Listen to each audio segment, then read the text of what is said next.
자의 삶 가운데 결핍이 될 때가 있어요. 현존하는 은총의 능력의 결핍, 은혜가 결핍될 때도 있죠. 여러분 교회에서 잘 배우셨을 거라고 제가 믿고, 은혜의 수단이 뭐예요? 말씀과 성례와 기도가 은혜의 수단이죠. 근데 말씀과 성례와 기도를 했는데 하나님의 은혜를 우리가 못 받는 경우예요. 은혜를 받는다는 게 어떤 거예요? 보통 여러분 교회에서 은혜 받는다라고 말할 때 어떨 때 은혜 받는다고 말해요? 목사님 설교가 내 마음에 막 감동으로 와닿았을 때 은혜 받는다 그래요? 여러분 은혜라는 말은 어떤 목사님 그런 때도 쓰더라고요. 드라마 보다가 막 감동이 왔대요.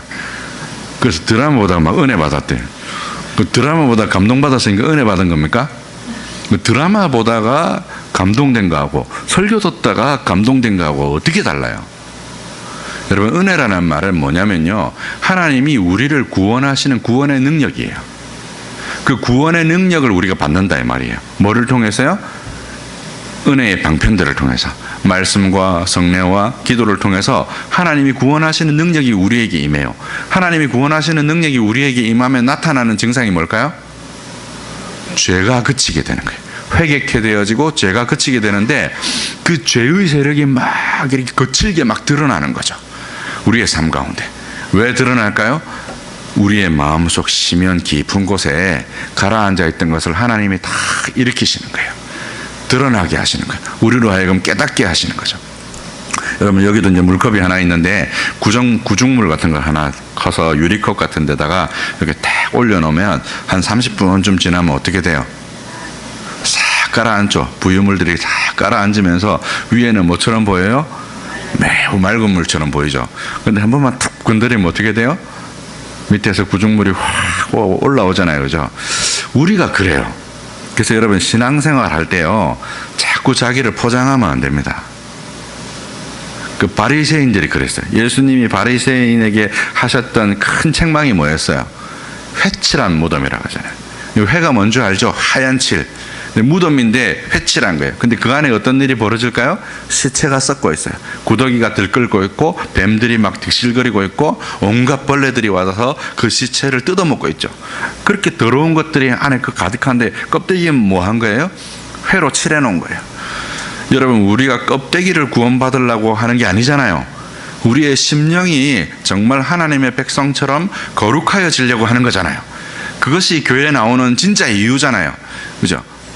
여러분 안에 한 모래 웅덩이가 생기고 거기로 여러분의 영혼이 수렁에 빠지듯이 빠져가는 게 우리의 신앙생활의 목표가 아니단 말이에요. 겉보기에 멀쩡해 보이는 것, 다른 사람이 우리를 멀쩡하다고 하는 것. 여러분 신방을, 이제 목사님께 신방을 받잖아요. 이 신방이라는 말은 그냥 단순히 가정 방문이 아니에요. 여러분의 영적 상태를 보여드리는 거죠. 근데 보통 신방 받으면 어떻게 합니까? 막 1년 동안 안 했던 청소를 막 다 하죠. 그죠? 잘 보이려고. 그죠? 그럴 필요 없어요, 여러분. 신방 받을 때. 그냥 있는 대로 받으세요. 그래야 여러분의 것들이 드러나지 않겠어요. 그죠? 그 음식도 너무 잘하지 마세요. 그냥 있는 대로 하세요. 그래야 목사님이 여러분의 가정의 모습을 그대로 알 거 아니에요. 그죠? 그리고 그대로 알아야 하나님께 아뢰일 거 아니에요. 근데 자꾸 보기만 좋게, 때깔만 좋게, 그게 거짓말이잖아요. 그런 게 거짓말이에요. 그럼 여러분이 목사님으로부터 여러분이 양육받고 신방받고 장로님들로부터 이렇게 신방받고 하면서 여러분의 영혼을 깨어 경성하고 기도하고 영혼을 위해서 견책할 수 있는 기능들을 하지 못하도록 이렇게 실드를 친 거잖아요. 그죠? 그렇게 되면 안 돼요. 여러분의 영적인 상태가 드러나야 돼요. 그래야 우리가 자란다 말이에요. 리처드 십스는 이 은총과 은혜가 결핍되어진 상태를 이렇게 설명했습니다. 그들이 이전에 경험한 바와 같이 하나님을 예배함에 있어서 달콤함과 의욕을 느끼지 못할 때 확실히 하나님께서 그 얼굴을 숨기셨다고 결론 짓는다. 여러분 연애를 하면요 어떤 일이 벌어지냐면 서울 부산도 안 멀어요. 그죠? 제가 부산 올 때 KTX 요금이 한 6만 원 정도 했거든요. 근데 막 주말이 아니고 주중에도 한 2번씩 왔다 가서 한 달에 한 60만 원, 70만 원 KTX 요금이 나와도 왔다 갔다 해요. 그죠? 근데 집 앞에 교회가 있는데도 은혜가 떨어지면 어떻게 해요? 그 교회 나오는 게 그렇게 멀어요. 그죠? 그래서 신앙의 여러분 마음속에 열정과 그 달콤함이 사라져서 마치 애인과 이렇게 오랫동안 지내다가 그 애인과 권태기가 와서 만나는 것이 귀찮아지는 것처럼 하나님께 대해서 그러한 시기가 오게 될 때 그게 은총의 능력이 결핍되어진 시기다 이렇게 설명한 거예요. 그리고 과거의 은총을 기억하는 것조차 낙담한 영혼에게 아무런 위로가 되지 못하는 거예요. 5절과 6절을 한번 봐보세요. 5절과 6절. 그 4절에 보면 우리 조상이 주께 의뢰하였으므로 그들을 건지셨나이다. 지금 뭘 생각하는 거예요? 조상을 건지셨던 것들을 기억하는 거잖아요. 그죠? 조상에게 구원의 일을 행하셨던 것들을 기억하는 거잖아요. 우리가 성경을 왜 배워요? 성경에서 하나님께서 이스라엘 백성을 구원했던 것들을 기억함으로 내 삶에 적용하고 내 삶에서 여러 위기와 환난과 역경이 닥칠 때 그것을 이겨낼 믿음을 갖기 위해서 그렇게 묵상하는 거잖아요. 그죠? 근데 그렇게 했는데 5절에 보니까 내가 주께 부르짖어 구원을 얻고 주께 의뢰하여 수치를 당하지 아니하였나 이다. 그 경험을 했어요. 그런 경험을 이전에 했어요. 근데 6절에 뭐라고 얘기해요? 다시 나는 벌레요 사람이 아니라 사람의 비방거리요 백성의 조롱거리니이다. 그 경험했던 것들이 아무 의미가 없고 나는 지금 세상의 조롱거리가 되고 비방거리가 되고 나는 그냥 벌레 같은 사람이 되었다. 이렇게 말하는 시기, 이 시기가 바로 영혼의 어두운 밤이다 이런 것입니다. 구원에 대한 확신이 결핍하고 미래에 대한 두려움이 가득한 시기입니다. 그게 어디에 나오냐면 11절부터 18절 한번 봐보세요. 11절로부터 18절. 나를 멀리하지 마옵소서. 환난이 가까우나 도울 자가 없습니다. 황소들이 나를 둘러싸고 입을 벌림으로 찢으며 부르짖는 사자 같으니이다. 나는 물같이 쏟아졌고 15절에 내 힘이 말라 질그릇 조각 같고 내 혀가 입 천장에 붙었고 이런 상태가 이제 계속되는 거예요. 내 뼈를 17절에 모든 뼈를 셀 수 있고 나를 주목하여 보고 내 겉옷을 나누며 내 속옷을 제비 뽑는 이런 것들을 경험하는 시기가 이제 도래하는 것이죠. 구원의 확신이 멀어져 가는 것입니다. 하나님이 나를 버린 것 같습니다. 세상의 모든 세력들이 나를 애워싸고 나를 물어뜯는 것 같은 시기를 경험하는 것이죠. 이런 시기가 신자에게 가져다 주는 위기가 있습니다. 하나님이 숨으심에 이제 이렇게 애통하는 반응. 아까 전에 존 오웬 목사님 말씀할 때 제가 말씀드렸죠. 애통함으로 반응해야 되는데 우울로 반응하는 거예요. 여러분, 애통과 애도와 우울은 어떤 차이가 있냐면요. 프로이드가 그 1차 세계대전이 끝나고 나서 미망인들, 전쟁 미망인들을 임상 연구를 해요. 그 임상 연구를 하는데 전쟁 미망인들 중에 어떤 건강한 사람들은 이제 남편을 잃었으니까 그 우리가 보통 인생에서 겪는 스트레스 중에 가장 큰 스트레스를 뭐라고 했냐면 사별의 고통이라고 그러거든요. 근데 그 사별의 고통을 경험하고 우리 이제 예전에도 부모를 잃었을 때 뭘 했어요? 3년상이라는 걸 하잖아요. 그 3년상이 뭐 하는 거냐면 애도해서 보내는 기간이거든요. 이렇게 부모를 떠나보내는 기간이고 남편을 떠나보내는 기간인데 그렇게 애도의 반응을 하는 것이 아니라 어떤 사람들은 우리 여러분 잘 아시는 그 멜랑콜리한 그 우울의 반응을 한다는 거예요. 그리고 이거를 둘을 어떻게 구분을 했냐면 프로이드가 애도는 주로 애착 대상의 상실과 관련이 있는 것이고 우울은 주로 욕구의 좌절과 관련이 있다 이렇게 설명을 했어요. 그러니까 내 욕망이 좌절된 것으로 인해서 우울하다는 거예요. 여러분, 우울에는 항상 뭐가 거기에 작동하고 있냐면 우리의 욕망의 좌절이 거기에 작동하고 있어요. 모든 사람은요 뭘 욕망합니다. 욕망함으로써 우리 존재가 존재하는 거예요. 욕망하지 않는 경우는 없어요. 모든 사람들이 뭔가를 원해요. 어제도 제가 잠깐 말씀드렸지만 너 뭐 먹을래? 이렇게 물어보면 자기가 먹고 싶은 게 있잖아요. 그죠? 먹고 싶은 게 있음에도 불구하고 그 사람과의 관계를 고려해서 내가 먹고 싶은 것을 얘기하지 않는 거죠. 그런 것들이 일종의 좌절이에요. 근데 그게 덩치가 되게 크게 되면 그 좌절이 매우 커서 거기서부터 뭐가 오게 되냐면 우울이 오게 되는 거예요. 그것을 우리가 밖으로 제대로 표현해내지 못하게 될 때 거기에서부터 오는 감정이 우울이다 이렇게 설명한 거예요. 이런 우울 반응으로부터 우리가 이제 벗어나야 되는 거죠. 하나님 앞에 하나님을 상실한 것으로 인해서 애통하고 우리 안에 있는 욕망이 드러나야 되는데, 우울이라는 것은 우리의 욕망을 누르는 것이거든요. 누가 떠나서 슬픈 거는 자연스러운 거죠. 그죠? 근데 우울은 어떤 상태냐면, 누가 떠난 것도 아니고 뭐 마땅히 슬플 만한 일도 아닌데 어떤 상태가 계속 지속되는 거예요. 멜랑콜리한 상태가 계속 지속되는 게 우울이잖아요. 그죠? 그 왜 우울하냐면 그 욕망이라는 건 우리 안에 계속 있는 거거든요. 대상이 떠난 것은 대상이 떠났기 때문에 슬픈 것이지만, 욕망은 우리 안에 계속 있고 그것을 우리가 부정하기 때문에, 그리고 그것을 우리가 보려고 하지 않기 때문에 거기에서부터 뭐가 오냐면 우울한 감정들이 밀려오는 거예요. 그래서 이 두 가지를 잘 구분해야 돼요. 이걸 구분하지 않으면 이제 우울한 감정으로 계속해서 들어가게 되고, 들어가면서 우리의 영혼이 피폐해지게 되는 것이죠.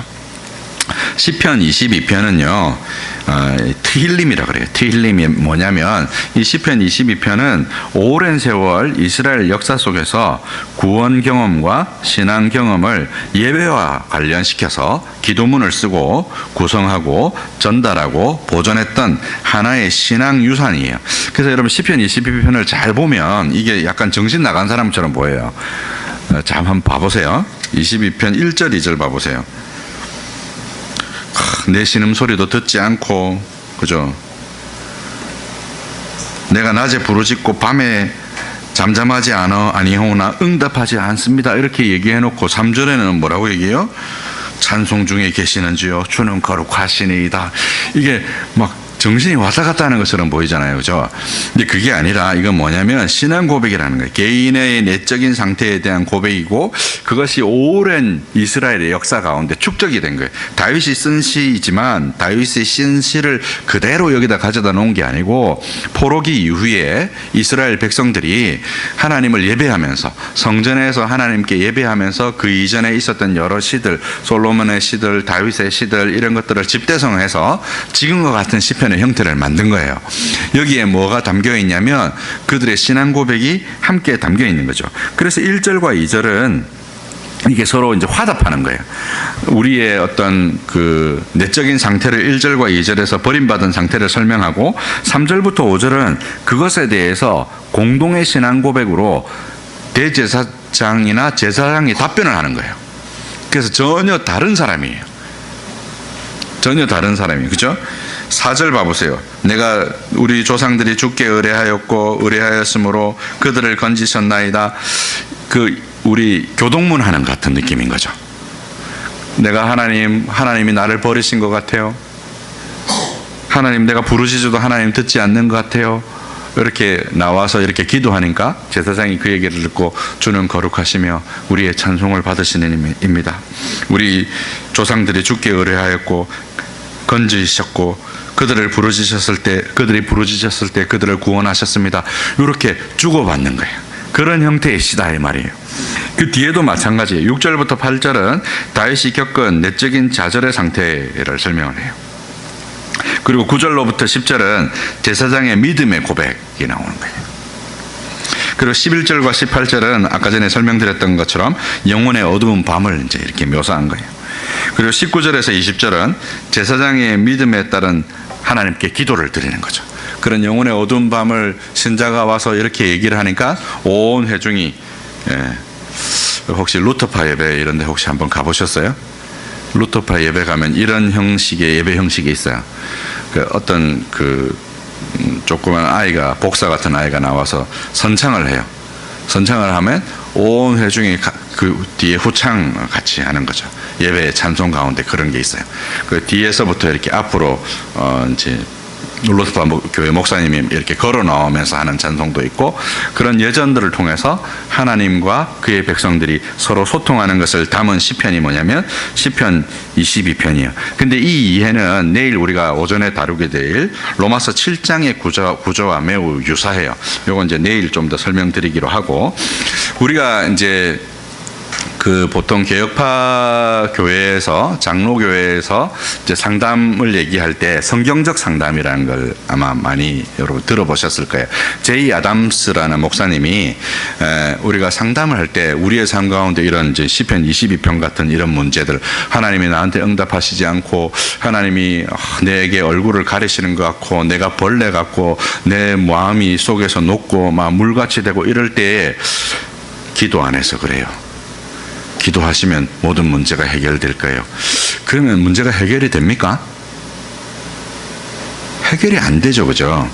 제이 아담스가 실수한 게 뭐냐면 우리의 감정을 전혀 중요하지 않은 것처럼 얘기를 해요. 근데 이 시편을 보면 계속 시편의 저자들의 개인적인 고백은 뭐냐면 하나님을 향해서 우리의 심사를 토로하는 거죠. 애통하는 거죠. 우리의 감정이 매우 중요합니다. 그리고 믿음이라는 것을 정의할 때 조나단 에드워즈 목사님은 뭐라고 정의를 했냐면 대체로 참된 믿음은 거룩한 정서 안에 있다라고 얘기했어요. 이 거룩한 정서 안에 있다라고 할 때 이 정서는 어떤 의미냐면요, 아까 전에 얘기했던 애인을 향해서 끌리는 마음이에요. 하나님이 우리 애인이에요. 그래서 하나님을 향해서 끌리는데 어떻게 끌리냐면 우리의 지성이 극도로 활성화된 거예요. 존 칼빈은 믿음을 뭐라고 얘기했냐면 하나님을 아는 지식, 그리고 거기에 따른 하나님에 대한 무한한 신뢰, 이렇게 표현을 했거든요. 그래서 우리의 지성이 이렇게 극도로 활성화되어지고 우리의 의지도 극도로 활성화되는 거죠. 여러분 이제 연애할 때 궁금하잖아요. 상대방이 궁금해져요. 그죠? 궁금해져서 그를 알려고 할 뿐만 아니라 알기 위해서 어떤 그 의지적인 행동들이 나타나게 되죠. 이런 상태를 조나단 에드워즈 목사님 뭐라고 얘기했냐면 거룩한 감정이라고 그랬어요. 근데 이것에서 하나님이 숨으신 거예요. 숨으셨는데 기도 안 해서 그래요. 말씀을 안 읽어서 그래요. 말씀 읽고 기도하는 게 중요하죠. 그러나 그렇게 단순한 처방으로 우리가 어떤 행동을 수정함으로 곧바로 그 문제가 해결되어져서 우리의 삶 가운데 어둠이 금방 물러가는 것이 아니라는 거예요. 우리가 설교의 모두에서도 설명드렸던 것처럼 어떤 사람은 수년간 이런 시기를 거치고 욥기에서 보았던 것처럼 욥은 30년이라는 시간을, 그런 어두운 밤의 시간들을 친구들하고 설전하면서 시간을 보낸 거예요. 이런 일들이 신자의 삶 가운데 일어나게 되는 것입니다. 청교도들과 종교개혁자들은 믿음을 어떻게 설명했냐면 우리의 마음속에 하나님을 향해서 가는 어떤 습관으로 설명한 거예요. 근데 거기에서 하나님께서 숨기심으로 그런 습성의 힘이 점점 약해지고 우리의 삶 가운데 있는 부패성과 죄성들이 드러나게 되고 거짓됨이 드러나게 되고, 그런 것들을 하나님이 깨닫도록 하기 위해서 혹은 하나님을 더 간절히 붙들도록 하기 위해서 하나님께서 그와 같은 어두운 밤을 주신다는 것입니다. 이 영혼의 어두운 밤의 원인과 여기에서 좀 전에 제가 믿음을 설명했잖아요. 믿음이 매우 중요한 이유가 뭐냐면 원인은 세 개예요. 이제 성령으로부터 이 어두운 밤이 유래하는 경우가 있고, 우리 자신 때문에 유래하는 경우가 있고요. 그 다음에 사단 때문에 유래하는 경우도 있어요. 우리가 욥기를 읽어보면 실제로 욥과 하나님 사이에는 아무 문제가 없었죠, 그죠? 근데 누가 여기에서 자꾸 참소를 해요? 마귀가 와서 참소하잖아요. 마귀 때문에 그런 일이 생기는 경우도 있고요. 우리 안에 있는 부패성 때문에 이런 일이 생기는 경우도 있고요. 성령께서 우리를 더욱더 사랑하셔서 우리로 하여금 정말 하나님의 사람으로, 정말 모세와 같은 다윗과 같은 하나님의 사람으로 우리를 그렇게 만들어 가시기 위해서 우리를 그렇게 이끌어 가시는 목적으로 성령께서 그와 같은 일들을 우리 안에서 하실 경우도 있습니다. 이에 대해서 윌리엄 브릿지 목사님은 이렇게 표현을 하셨어요. 왜 하나님께서 그의 백성들에게 그 같은 아픔을 겪도록 고통을 주시는 것일까? 보편적으로는 그것이 그들의 유익을 위해서이다 라고 얘기했어요. 그래서 여러분 삶 가운데 혹시 우울한 일이 있거나, 여러분 삶 가운데 혹시 역경을 만나거나, 여러분 삶 가운데 정말 하나님이 나에게 응답하시지 않는 것 같고 하나님이 나를 버리신 것 같고 내가 뭐라고 기도해도 내 마음속에 낙심만 찾아오는 것 같은 순간이 있더라도 우리가 믿음의 끈을 놓으면 안 되는 거예요. 하나님이 나에게서 멀어진 것 같은 느낌이 크면 클수록 그것은 무엇의 증거냐면 하나님이 나를 매우 사랑하셨다는 것의 증거이고, 동시에 여러분 안에도 하나님을 사랑하는 마음이 매우 컸다는 것의 증거라는 사실을 기억하셔야 돼요. 그것을 여러분이 붙드셔야 되는 거예요. 그래서 이 영혼의 어두운 밤의 의미는 하나님께서 기쁨과 빛을 통해서가 아니라 슬픔과 어둠을 통해서 영혼의 역사하시는 하나님의 손길에 대한 고백이에요. 그러니까 하나님은 우리의 삶 가운데 기쁨을 통해서만 역사하시는 분이 아니세요. 여러분 보통 이제 번영신학이라 그러죠. 번영신학. 그 번영신학의 제일 큰 문제가 뭐예요? 여러분 복 받는 게 무슨 문제예요? 복 받으면 다 좋잖아요. 다 복 받고 싶지 않으세요? 다 글로 가잖아요. 복 준다 그러니까 다 글로 가고, 부자 된다고 하니까 다 글로 가고, 그죠? 다 그 번영신학, 축복신학 이런 걸 다 쫓아가잖아요. 근데 여기에 문제가 뭘까요? 어떤 문제가 있을까요? 요업은 복을 못 받은 거예요. 그죠? 요셉도 복을 못 받은 거예요. 적어도 어떤 요셉은 복을 못 받은 거예요? 애굽의 종으로 팔려간 요셉은 복을 못 받은 거예요. 근데 과연 성경이 그렇게 말할까요? 우리 창세기 39장 한번 잠깐 볼게요.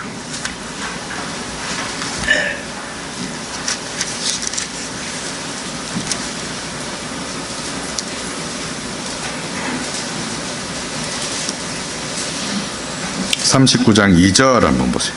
2절 3절 같이 한번 읽을까요? 시작.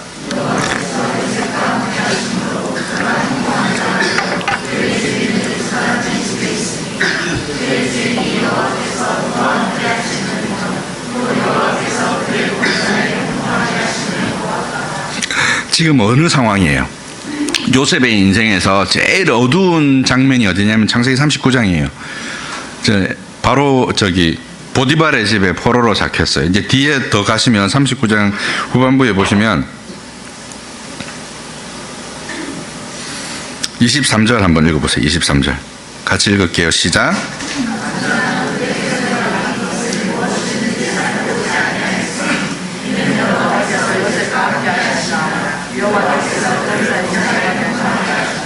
네.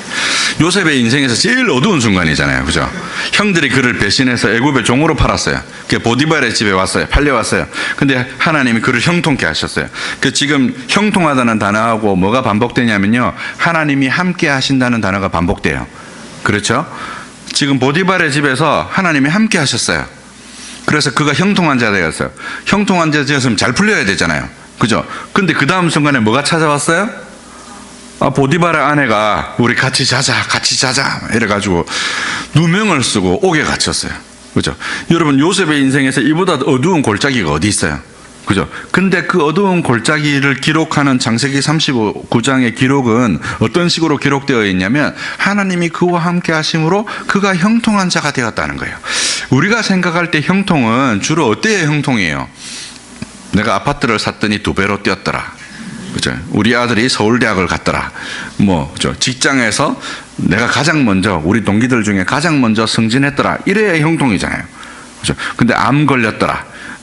교통사고가 났더라. 질병이 찾아왔더라. 가정이 분란이 나서 이렇게 엄마, 아빠, 할아버지, 할머니가 서로 얼굴을 안 보게 되었다더라. 이러면 형통이 아니잖아요. 그죠?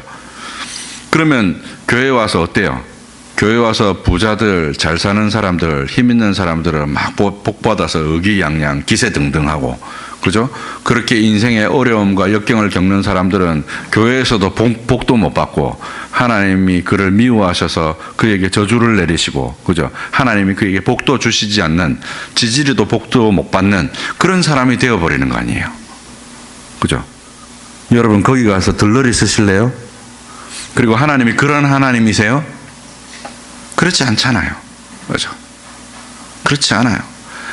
하나님은요, 우리의 인생을 만지셔서 우리로 거룩하게 하시는 것이 당신의 목적이에요.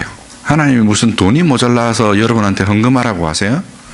하나님이 사람이 없어서 여러분에게 나와서 예배하라고 하세요? 하나님은 만물을 없는 것 중에서 있는 것처럼 부르시는 분이 하나님이세요. 그죠? 우리의 도움이나 우리의 어떤 이런 것들이 필요하신 분이 아니세요. 혼자서 자존하시는 분이세요. 혼자서 사랑하실 수 있는 분이세요. 요한복음 17장에 보면 창세전에 아버지와 아들이 서로 사랑하셨다 그랬어요. 그분은 완벽해요. 어떤 것도 부족함이 없어요. 우리의 어떤 도움도 필요치 않아요. 근데 우리를 사랑하셨어요. 그리고 우리를 부르셨어요. 우리로 그분과 교제하기에 합당한 사람으로 만들어 가시기를 기뻐하셨어요.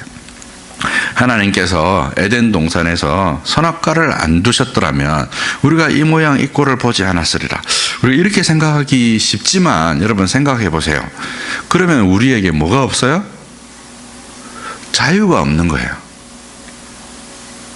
자유가 없어요. 누가 우리 여자분들 맨날 물어보잖아요. 답정너라 그러죠. 답정녀. 나 사랑해? 왜 물어봐요? 사랑하는 거 확인하고 싶은 거잖아요. 나 뭐 변한 거 없어? 왜 물어봐요? 확인하고 싶은 거잖아요. 근데 내가 물어봐서 답을 들으면 확인받은 것 같을까요? 확인 못 받은 것 같을까요?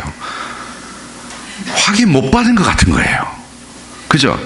그래서 진짜 그 사람이 나를 사랑하는 것을 언제 우리가 알게 되냐면 물어보지 않았는데도 나를 챙겨주고 나한테 관심을 표명할 때 아, 사랑하는구나 이럴 거 아니에요.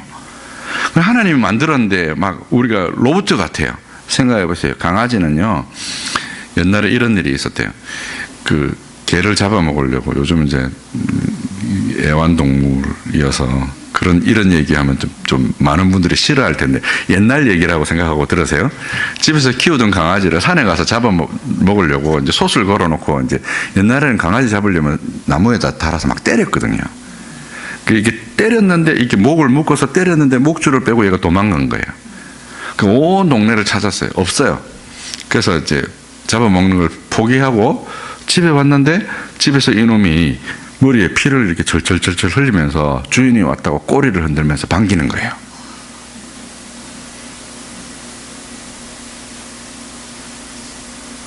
그죠? 개니까 이러는 거예요. 사람이면 이러겠어요? 개니까 이러는 거예요. 개의 본성이 그런 거예요. 그죠? 근데 사람은 그런 걸 좋아하죠. 사람은 이게 저 사람의 본심이 아니라고 생각해도 입에 발린 말을 나한테 해주기를 바라죠. 나 이뻐 이렇게 물어봤을 때 별론데 이 말을 듣고 싶어 하지 않죠. 그죠? 근데 하나님은 안 그러세요. 우리가 하나님께 어떠하기를 원하시냐면 진정으로 우리가 하나님을 사랑하기를 원하시는 거예요. 그래서 아브라함을 시험하시잖아요. 이삭을 바쳐라. 이삭을 바쳤을 때 하나님이 뭐라고 말씀하세요? 이제야 네가 정말 나를 사랑하는 줄을 내가 아노라 이렇게 말씀하시잖아요. 진정으로 우리의 마음 가운데 하나님을 사랑하는 마음이 있는 것을 하나님 보고 싶어 하시는 거예요. 그래서 우리를 자유롭게 지으신 거예요. 그 자유롭게 지으신 것의 상징물이 뭐냐면 선악을 알게 하는 열매예요. 그리고 마침내 우리가 세상에서 수없이 돌아다녀보고 돌아다녀봐도 우리 아버지 집만한 곳이 없다는 사실을 알고 탕자의 아버지이신 그분께 돌아오게 된 그 아들은 아버지의 사랑을 저버릴까요? 잊어버릴까요? 그것 때문에 하나님이 우리를 세상에서 방황하게 하시는 거예요. 하나님의 그 큰 사랑을 알도록 하기 위해서. 그런 목적으로 하나님께서 우리에게 이와 같은 어두운 밤을 주신다는 거예요. 이 어두운 밤이 신자에게 가져다 주는 유익이 있어요. 그 유익이 어떤 거냐면 우리를 거룩하게 하시는 거예요. 우리를 성숙한 단계로 이끄시는 거예요. 초보적인 영적 생활에서 누리던 기쁨을 다 잃어버리는 경험을 하게 돼요. 그 기쁨과 평안 안에서 자라는 악을 막으시기 위해서 그러는 거예요. 그럼 기쁨과 평안 안에서 무슨 악이 자랍니까? 목사님 그 말도 안 되는 소리, 기쁨과 평안 안에서 무슨 악이 자라요 이러는데 여러분 다 경험해 보셨어요. 뭐 수련을 하거나 사경회를 하면 막 은혜 받죠. 은혜 받고 집에 돌아간 날 어떤 일이 벌어집니까? 그날따라 우리 아내가 나를 앞에서 계속 깐죽대는 거예요. 그죠? 은혜 받고 왔는데 말이야, 당신은 말이야 막 이러고 꼭 그날 싸우잖아요. 그죠? 그날 우리의 삶 가운데 그런 것들이 드러나요. 왜? 우리가 방심하거든요. 은혜를 받은 순간 우리가 모든 것에 무장해제가 되면서, 무장해제가 되니까 뭐가 일어나겠어요? 우리의 상태가 절대로 거룩한 상태가 아니거든요. 무장해제가 되니까 전에는 내가 경계하고 있었는데 경계가 풀리니까 우리 안에서 뭐가 올라오겠어요? 죄된 본성들이 막 올라오는 거예요. 그런 것들을 하나님께서 막으시기 위해서 영혼의 어두운 밤을 허락하시는 거예요. 두 번째, 은밀한 교만을 제거하기 위해서 하나님께서 우리에게 영혼의 어두운 밤을 허락하십니다. 이 으뜸가는 악으로서의 교만은요, 모든 악의 출발점입니다. 하나님과 우리가 관계를 맺어야 되는데 나 혼자 스스로 할 수 있다고 생각하는 게 교만이단 말이에요. 첫사랑의 지나친 열심과 어제 우리가 나누었던 쫓기는 경향이 있는 거예요. 막 열심을 내는 거예요. 여러분, 보통 어떤 사람이 뜨거우냐면요, 모태신앙은 안 뜨거워요. 그죠? 왜 모태신앙입니까? 아무것도 못해서 모태신앙이잖아요. 그죠? 근데 어떤 사람들이 뜨거워요? 막 이제 예수 믿은 사람들이 엄청 뜨겁습니다.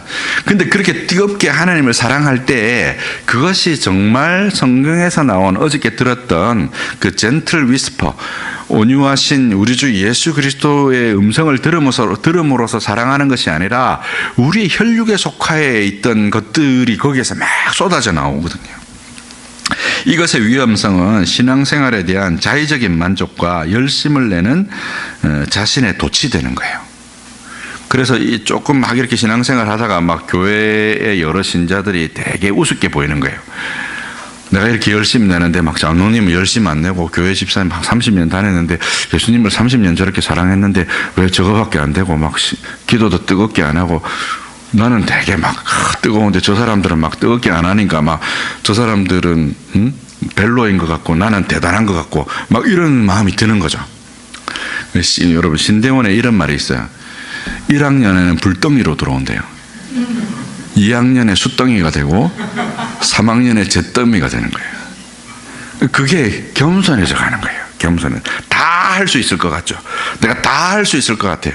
그런 첫사랑이 딱 시작되었을 때, 주님과 첫사랑이 시작되었을 때 우리가 보이는 신앙적인 열심이라는 것이, 그것이 정말 우리가 훈련되고 주님의 멍에를 메고 주님께 배운 것들이 나오겠어요? 그렇지 않거든요. 죄된 것들이 막 나온단 말이에요. 그래서 그것들을 하나님이 없애시기 위해서 영혼의 어두운 밤을 주시는 거예요. 영적인 것들만을 말하기를 좋아하면서 이웃은 아랑곳하지 않고 자기 성장에 만족해요. 그래서 여러분, 특별히 은사주의가 그래서 위험한 거예요. 은사 받은 사람들이요, 은사 안 받은 사람을 사람 취급 안 합니다. 방언도 못하는 것들이 막 이러면서, 그죠? 그 교만해지는 거죠. 교만한 마음이 우리의 마음속에 드는 거예요. 그러면서 자기가 기도하는 것들에 만족하죠. 내가 이렇게 오랫동안 기도했다. 방언으로 8시간을 막 이렇게 기도했다. 막 이런 것에 만족하는 거예요. 예전에 충북신문인가 신문에 이런 기사가 났어요. 제가 기사에서 읽었는데, 그 어떤 교회의 집사님이 열심히 기도를 하신 거예요. 여집사님이. 기도를 하시다가 한 3시간씩 이렇게 기도를 했어요. 이 3시간씩 기도하니까 이제 기도가 이제 만족스럽지 않은 거예요. 그래서 산에 가서 기도하기 시작했어요. 산에 가서 막 6시간씩, 7시간씩. 교회에서 목사님이 계속 말렸죠. 말렸는데 기도하다가 신이 내렸어요. 무당이 됐어요. 무당이.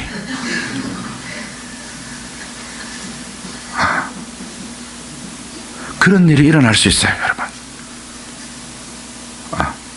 그것 때문에 하나님이 우리에게 뭘 주신다고요? 하나님은 당신의 얼굴을 싹 숨기시는 거예요. 그 은혜들을 싹 거두어가 버리시는 거예요. 그래서 숨이 죽어요. 배추가 여러분 소금물에 절여지면 어떻게 돼요? 숨이 팍 죽잖아요. 그래서 여러분, 교회 생활 오래 하신 분들이 신앙생활에 되게 무기력해 보이고 이러는데 그 신앙이 큰 신앙이에요. 모태신앙이요, 아무것도 못하기도 하지만 변절도 못하는 신앙이 모태신앙이거든요. 하나님이 여러분을 붙들고 계시는 거예요. 여러분의 숨을 죽이시는 거예요. 여러분의 안에 있는 죄된 본성을 죽이시는 거예요. 깜깜한 밤이 되어짐으로. 자기만큼 영적이지 못한 이들을 정죄하고 마귀는 이 열정을 더 타오르게 해서 교만이 더 커지도록 부추깁니다. 결국 그들의 영적인 경험과 행위들이 무가치해지고 오히려 악이 되는 것이죠. 사람들에게 존중받는 것들을 즐기고 회개를 꺼리게 되고 죄 고백이 하나님의 영광을 위해서가 아니라 단지 나의 내적인 평안과 죄책감을 줄이는 목적이 되어지는 거예요. 회개하는 이유가 뭐예요? 회개하는 이유는 하나님이 그것을 기뻐하시지 않기 때문이거든요. 근데 회개의 목적이 내가 죄책감을 덜어내고 내 평안을 위해서 회개하는 것이라면 그게 교만의 출발점이다 이 말이에요. 영화 밀양에서 시내는 유괴범에게서 자기의 모습을 보낸 거예요. 유괴범이 아이를 죽였는데도 그를 용서하러 갔더니 시내 앞에서 뭐라고 얘기해요? 자매님도 은혜를 입으셨군요 이러면서. 그런 회개는 하나님이 기뻐하시는 회개가 아니에요. 근데 시내의 모습과 그 유괴범의 모습이 서로 닮아 있는 거죠. 그래서 이 영화 밀양을 보면 처음에 어디에서 출발하냐면요, 영화의 앵글이 이창동 감독이 이 영화를 만들 때 첫 장면이 뭐냐면 밀양 하늘이에요. 밀양이 무슨 뜻이에요? 시크릿 선샤인이잖아요. 밀양이 하늘을 딱 비추고 있어요. 근데 이 영화의 변곡점이 되는 지점이 뭐냐면 이 시내가 이제 교회에서 은혜를 받고 소위 말하는 이제 그와 같은 은혜를 받고 신앙생활을 열정적으로 하다가 누구를 용서하려고 가냐면 자기의 딸을 유괴해서 죽였던 유괴범을 용서하러 가요.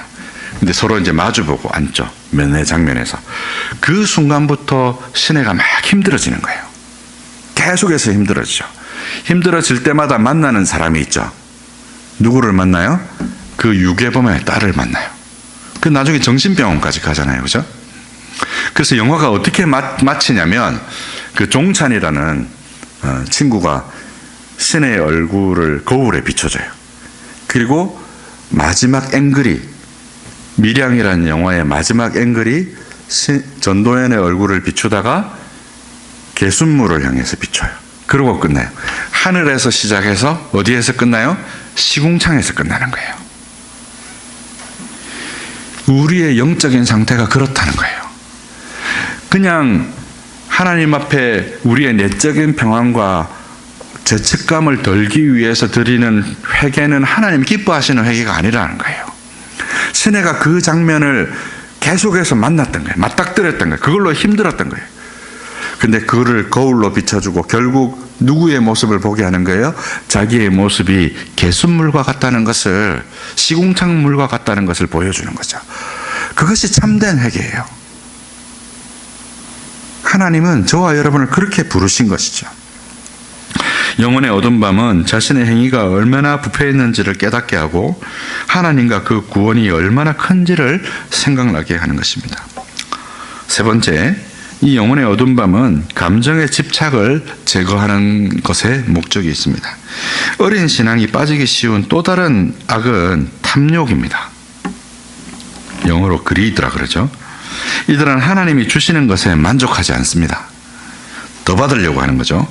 아이러니지만 더 큰 영적 감정과 더 많은 영적 위로를 얻기 위해서 더 많은 글을 읽고 더 경건한 일들을 수행합니다. 예전에 보면 이제 그 한국 교회에 그런 일들이 되게 많았어요. 부흥회 같은 데 가면 은혜 받으려고 어떻게 해요? 앞자리에 와서 딱 앉아요. 그죠? 근데 이제 뭐 여름에 막 빽빽하게 앉았어요.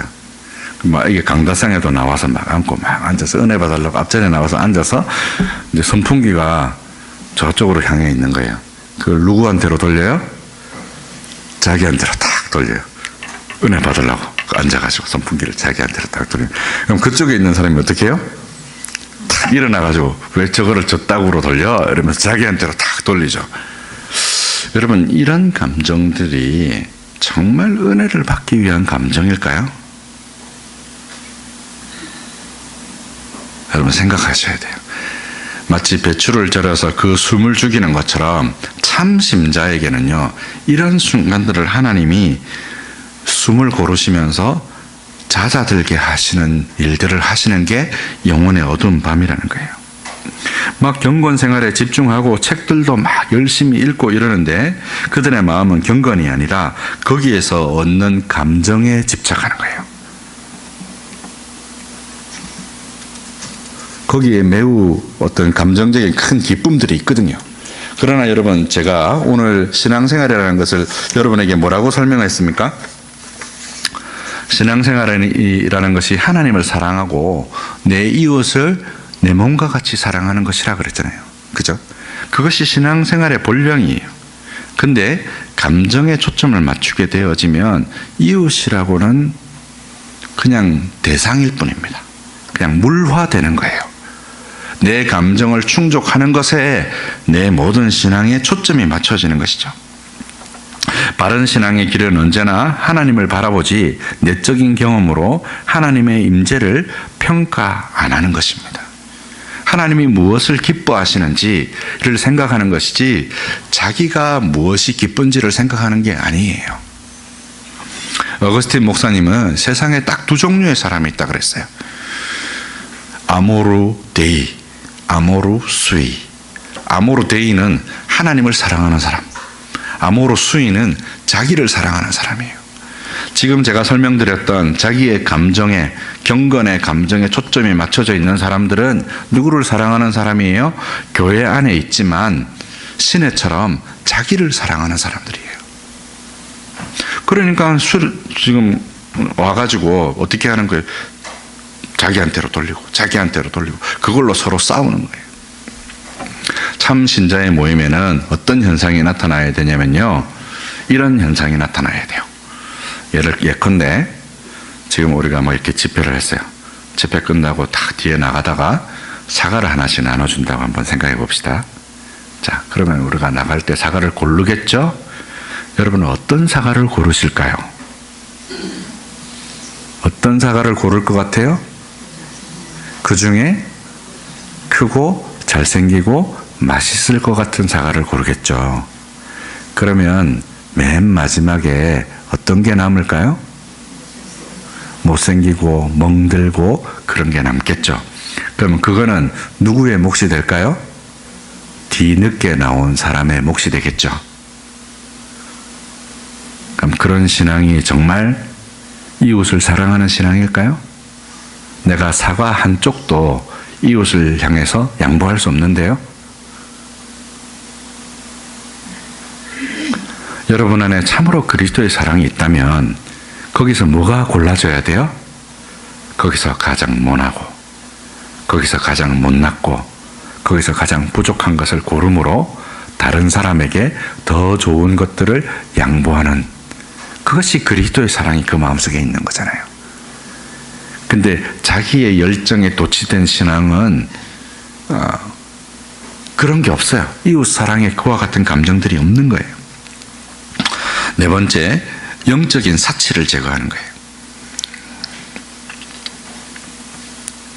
하나님은 우리의 두려움을 없애려고 하지 않으세요. 하나님이 하시는 것은 우리의 두려움 안으로 들어오시는 것입니다. 우리가 두려워하는 그곳에 하나님이 계시죠. 그것이 십자가의 길이요 참 생명의 길입니다. 우리가 뭘 두려워할까요? 여러분, 두려움은 뭘 이루지 못한다고 그랬어요? 요한 사도가 사랑을 이루지 못한다 그랬어요. 우리가 가장 간단한 두려움 하나 얘기해 볼까요? 교회에 새로운 분이 왔어요. 다 알죠? 새로운 분하고 뭔가 대화를 해야 된다는 거 다 알아요. 그죠? 그분을 우리가 반갑게 맞아야 된다는 사실도 우리가 다 압니다. 그 모르는 사람이 있어요? 아무도 없습니다. 근데 교회에 새로운 분이 오시면 주로 보통의 오래된 교회는 어떤 현상이 나타나는 줄 아세요? 그분이 마치 꺼다는 보릿자루처럼 돼요. 서로 자기들끼리 막 얘기하고 있어요. 근데 그분이 자기들끼리 얘기하면서도 안테나는 어디에 가 있어요? 새로운 분한테 가 있어요. 근데 왜 못 가요? 뭐라고 말을 걸어야 될지 모르겠는 거예요. 그죠? 그리고 그분하고 오랫동안 불편한 시간을 같이 보내면서 식사하는 것에 대한 부담감이 마음속에 있는 거예요. 그렇죠? 내가 단지 그 사람이 교회에 처음 와서 그 사람을 환대하는 데에 우리의 삶에 찾아오는 약간의 불편함도 못 견디는 거예요. 그죠? 그러면서 내가 막 이 사람하고 이걸 감추기 위해서 내가 이 사람한테 온전한 환대를 보이지 못하는 것을 감추기 위해서 어떻게 합니까? 옆에 있는 사람하고 더 열심히 얘기하는 거예요. 그래서 그런 교회에 처음 딱 들어가 보면 어떤 느낌이 드냐면 내가 이 무리 속에 함께 있는 것이 아니라 동떨어져서 혼자 소외된 것 같은 느낌을 받아요. 그래서 사람들이 교회에 적응하지 못하는 거예요. 그런데 왜 대부분의 사람들이 그런 행동을 합니까? 두려움 때문에 그러는 거예요. 두려움 안에는 온전한 사랑이 없는 거예요. 하나님은 우리의 두려움을 없애기를 원하지 않으세요. 하나님은 우리의 두려움 안에 들어오세요. 그래야 우리가 두려움을 이기잖아요. 그죠? 근데 우리가 두렵지 않아라고 말하는 동안 사실은 우리는 두려워하고 있는 거죠. 그 두려워하는 것을 밀실에다 가두는 거예요. 이런 것들이 영적인 사치예요, 여러분. 우리가 옆에 있는 사람에게 조그만 환대도 못 보이면서 어떻게 하나님의 사랑을 말합니까?